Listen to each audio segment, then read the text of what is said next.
Hi எல்லோருக்கும் வணக்கம். Big Boss season 9 Tamil. So அந்த வீடியோவில் நம்ம சூப்பர் டீலக்ஸ் அப்படின்ற மாதிரி பிக் பாஸ் வந்து பார்த்தீங்கன்னா ஒரு கேட்டகரைஸ் வந்து ஏற்றி வச்சு ஸ்மால் பாஸ் பிக் பாஸ் அப்படின்ற 7th சீசன் கான்செப்ட் வந்து கொண்டு வந்தாங்கல்ல. அதில் வந்து பார்த்தீங்கன்னா வாரம் ஸ்மால் பாஸ்லேருந்து பிக் பாஸ்லேருந்து ஸ்மால் பாஸ் அப்படின்ற மாதிரியான ஒரு கான்செப்ட் இருக்கும். ஒரு சுவிட்ச் ஓவர் வந்து இருக்கும் அப்படிங்கிறது பார்க்க முடியுது. அது எந்த பேசிஸில் வந்து செலக்ட் பண்ணுவாங்க அப்படின்னு சொல்லி பார்த்தீங்கன்னா, உங்களுக்கு வந்து யார் நீங்கள் ஸ்மால் பாஸ் வீட்டுக்கு அனுப்புறீங்க அப்படின்ற மாதிரியான டிஸ்கஷன்ஸ் போகும். அதில் வந்து பார்த்தீங்கன்னா யார் அனுப்புகிறாங்க அப்படின்ற மாதிரி வந்து கண்டஸ்டன்ஸ் வந்து செலக்ட் பண்ணுவாங்க. அதில் வந்து அதிகமாக யார் ஒழுங்காக ஒர்க் பண்ணல, இல்லை ஏதோ ஒன்று பண்ணாமல் இருப்பாங்க அப்படிங்கிறப்ப நிறையா வந்து விஷயங்கள் நடக்கும். ஸோ அதே ஃபார்மெட்டில் இப்போ டீலக்ஸ்லேருந்து ஏன் பிக் பாஸுக்கு மாற்ற மாட்டுறாங்க ஆளை? ஒரு வாரம் ஆயிடுச்சு, இன்னும் அதே மாதிரி தான் கன்டினியூ பண்ணுறாங்க அப்படிங்கிறது ஒரு பக்கம் இருக்கும். எனக்கு தெரிஞ்சு மண்டே வந்து பார்த்தீங்கன்னா ஒரு ஃப்ரெஷ்ஷான டீம் தான் சூப்பர் டீலக்ஸ்குள்ளே போகும் அப்படின்ற மாதிரி வந்து சொல்கிறாங்க. ஏன்னா புது கேப்டன் வந்துட்டாப்புல துஷார். அதே மாதிரி சூப்பர் டீலக்ஸ் வீட்லேயும் வந்து பார்த்தீங்கன்னா புதுசாக 7 பேர் வந்து பார்த்தீங்கன்னா போவதற்கான வாய்ப்புகள் வந்து இருக்குது அப்படிங்கிறது பார்க்க முடியுது. இதில் எப்படி செலக்ட் பண்ணாங்க? நீர் நெருப்பு அப்படின்ற மாதிரி செலக்ட் பண்ணாங்க. அதே மாதிரி பிக் பாஸ் சீசன் 7லேயும் வந்து பார்த்தீங்கன்னா ஸ்மால் பாஸ் வீட்டுக்கு முதல் போகிறப்ப அப்படி தான் வந்து செலக்ட் பண்ணாங்க ஒரு கான்செப்ட் வச்சு. ஓகே, அப்போ இந்த சீசனில் எப்படி செலக்ட் பண்ண போகிறாங்க அப்படின்ற ஒரு விஷயம் இருக்குது. பட் நமக்கு ஒரு ஃபேவரட்னு ஒன்று இருக்கும்ல. அதாவது 7 பேர் நீங்கள் யோசிச்சு பாருங்கள் எப்படிப்பட்ட ஆட்கள் உள்ளே போனாங்க. சுபிக்ஸா ஒன்றும் பண்ணல, கமருதீன் ஒன்றுமே பண்ணல. அந்த மாதிரி நீங்கள் எடுத்துக்கிங்க ரம்யா ஜோ எல்லாமே ஒரு பொட்டன்ஷியல் கண்டஸ்டன்ட் தான். பட் ஆனால் அவங்க சூப்பர் டீலக்ஸில் என்ன பண்ணாங்க?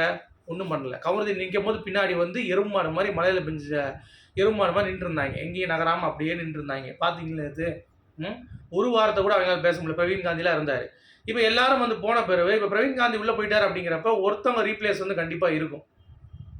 கண்டிப்பாக 7 பேர் மாத்திராங்களான்னு தெரியல. ஆனால் பிரவீன் காந்தி போகிற இடத்துக்கு ஒரு ஆள் வந்து உள்ளே வருவார் அப்படிங்கிறது தான். அது யாராக இருக்கும் அப்படிங்கிறது மக்களுடைய கருத்து.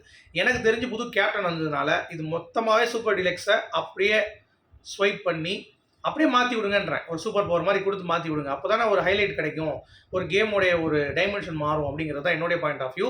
7th சீசனில் அப்படி மாதிரி தான் இருந்தது. வாரம் வந்து பார்த்தீங்கன்னா ஸ்மால் பாஸ் வீட்டில் நீ போட்டுரு, அதாவது கேப்டனுக்கு வந்து அந்த ரைட்ஸ் இருக்கும். ஸோ கேப்டன் ஆகிறதுக்கு வந்து சொல்லிக் கொடுப்பாங்க நம்ம இதை போடுன்ட்டு. ஸோ அதுதான் நடக்கும்.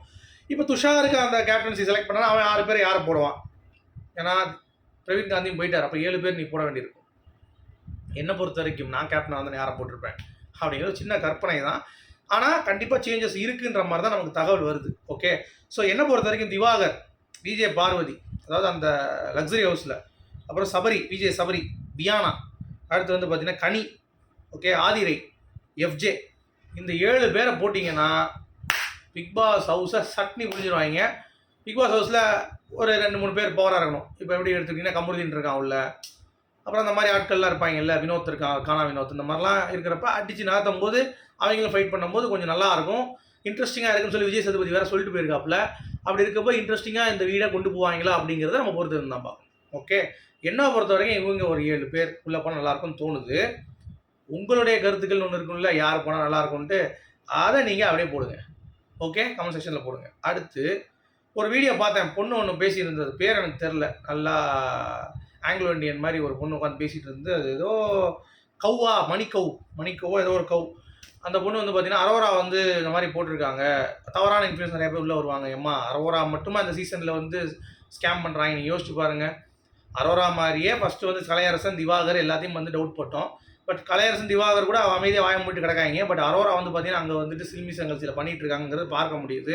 துஷார் கூட அவங்க க்ளோஸ்னஸாக இருக்கட்டும், கமருதீன் கூட இருக்கிறதா அவங்க சொல்கிற பாயிண்ட் நான் ஏற்றுக்கிறேன். ஏன்னா அவங்க என்ன சொன்னாங்கன்னா, அந்த பொண்ணு அதாவது அரோரா வந்து அவங்க செக்ஷுவல் கண்டென்ட் பண்ணுறதுங்கிறது ஓகே, பட் அதை பண்ணி உள்ளே வராங்க அப்படிங்கிறது ஒரு இன்ஃப்ளூயன்ஸ் வந்து ஆகிட்டாங்க அப்படின்னா அது வெளியே இருக்கிற வரைக்கும் ஓகே, நீங்கள் என்ன பண்ணுங்கள், அது உங்களுடைய உரிமை. பட் நீங்கள் உள்ளே வந்துட்டீங்க, இந்த டிவி ஷோவை கிட்டத்தட்ட 1 மடங்கோட 14 மடங்கு 15 மடங்கு பார்க்குறாங்க. அப்போ இப்படிப்பட்ட ஆள் வந்து உள்ளே வந்திருக்காங்க, அப்போ இப்படி பண்ணால் நம்ம உள்ளே வந்துடுவோம் பிக் பாஸ்க்கு அப்படின்ற மாதிரி தவறான எண்ணங்களுடன் நிறைய பேர் இன்ஸ்பயர் ஆகிடக்கூடாது. அந்த ஒரு எண்ணோட்டத்தில் இந்த வீட்டுக்குள்ளே வந்துடக்கூடாது. அப்படி வந்தாங்கன்னா அவங்களுடைய பின்னாடி இருக்கிற அந்த சந்ததிகளும் அதை ஃபாலோ பண்ணுச்சுன்னா அது வந்து பெரிய சங்கடத்தை ஏற்படுத்தும் அப்படின்னு சொல்லியிருந்தாங்க. அது உண்மைதான். அப்போ எடுத்துக்கக்கூடாது இந்த மாதிரி ஒரு பெண்களை. ஏன்னா சப்ஸ்கிரிப்ஷன் அது அமௌண்ட் மாதிரி கட்ட சொல்லி மாதம் ஒரு தவணை மாதிரி கட்டி அதில் வந்து பார்த்திங்கன்னா அவங்களுடைய அந்தரங்க வீடியோஸு, அந்த ரொம்ப க்ளோஸாக இருக்க வீடியோஸ்லாம் போட்டுட்டு இப்படி ஃபேமஸ் ஆகிறதுக்கு என்ன பண்ணுறது, என்ன சொல்கிறது, அதையும் பிக் பாஸ் எடுக்கிறது அப்படிங்கிறது எவ்வளோ கேஷுவல் ஆயிடுச்சு அப்படிங்கிறத நம்மளால் வந்து வார்த்தையால் கூட வர்ணிக்க முடியல. ஸோ இந்த மாதிரி ஆட்களை உள்ளே அனுப்புவதற்கு பிக் பாஸ் தான் முழு பொறுப்பு. அப்போ என்ன பண்ண முடியும்? இவங்க மட்டும் இல்லைங்க, விஜய் டெலிவிஷனில் இருக்கக்கூடிய ஆட்கள்லாம் கட்ட, ஏன்னா விஜய் டெலிவிஷன் ஆட்கள் குறைஞ்சிட்டாங்க பிக் பாஸில், சம்பளம் எல்லாம் கட் ஆகிடுச்சு, சும்மா இருக்காங்க நிறைய பேர் அப்படிங்கிறப்ப குதிச்செழுந்துட்டாங்க. இன்ஸ்டாகிராம் ஃபாலோவர்ஸ் நீங்கள் எப்படி எடுத்தீங்க? விஜய் டிவிக்கு அழிவு காலம், நெளிவு காலம் அப்படின்ற மாதிரி வந்து பேச ஆரம்பிச்சிட்டாங்கிறது பார்க்க முடியுது. ஸோ நீங்கள் இந்த இஷ்யூ எப்படி பார்க்குறீங்க? உங்களுடைய கருத்துக்கள் இது என்னங்கிறத முடிஞ்சால் கமெண்ட் சொல்லுங்கள். மீண்டும் சந்திப்போம்.